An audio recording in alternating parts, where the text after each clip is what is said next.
আপনার কম্পিউটার বা ল্যাপটপটি যদি স্লো হয়ে থাকে তাহলে কিভাবে স্পিড কিছুটা বাড়াবেন সেই প্রসেস আমি এই ভিডিওতে দেখাবো। চলুন তাহলে ভিডিওটি শুরু করা যাক।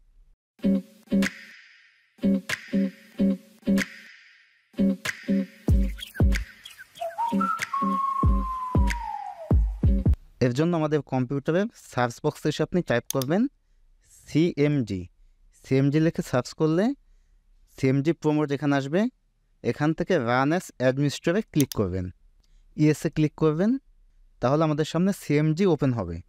এখন এখানে আপনাকে টাইপ করতে হবে এসএফসি স্পেস স্ল্যাশ স্ক্যান নাও, এসএফসি স্পেস স্ল্যাশ স্ক্যান নাও। এই লেখাটি আমি আমার ভিডিও ডিসক্রিপশনে দিয়ে দেবো। আপনি ওইখান থেকে কপি করে Ctrl+V দিয়ে এখানে পেস্ট করেও আপনি ব্যবহার করতে পারবেন।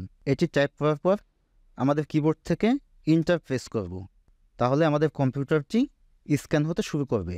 যদি কোনো ভাইরাস খুঁজে পায় তাহলে অটোমেটিকলি রিমুভ করে দিবে।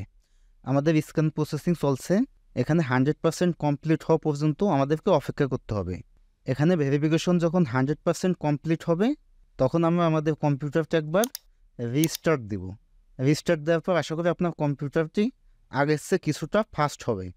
তো এভাবে কিছুদিন পর পর সপ্তাহে 1-2 দিন আপনার কম্পিউটারটা আপনি স্ক্যান করে রাখবেন, তাহলে আশা করি আপনার কম্পিউটারটি কিছুটা ফাস্ট থাকবে।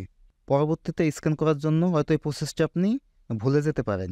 এই জন্য আমার এই ভিডিওটি আপনি আপনার সোশ্যাল মিডিয়াতে শেয়ার দিয়ে রাখেন, অথবা আমার ইউটিউব চ্যানেল সাবস্ক্রাইব করে রাখেন, অথবা ফেসবুক পেজটি ফলো দিয়ে রাখেন, তাহলে এই ভিডিওটি খুঁজে পেতে আপনার সহজ হবে। আমার এই ভিডিওটি দেখে আপনি যদি এই প্রসেসটি সফলভাবে করতে পারেন তাহলে অবশ্যই আমাকে একটু কমেন্টস করে জানাবেন, তাহলে আমি পরবর্তীতে নতুন নতুন ভিডিও বানাতে উৎসাহ পাবো। ভালো থাকুন, সুস্থ থাকুন, দেখা হবে নেক্সট কোনো ভিডিওতে। আল্লাহ হাফেজ।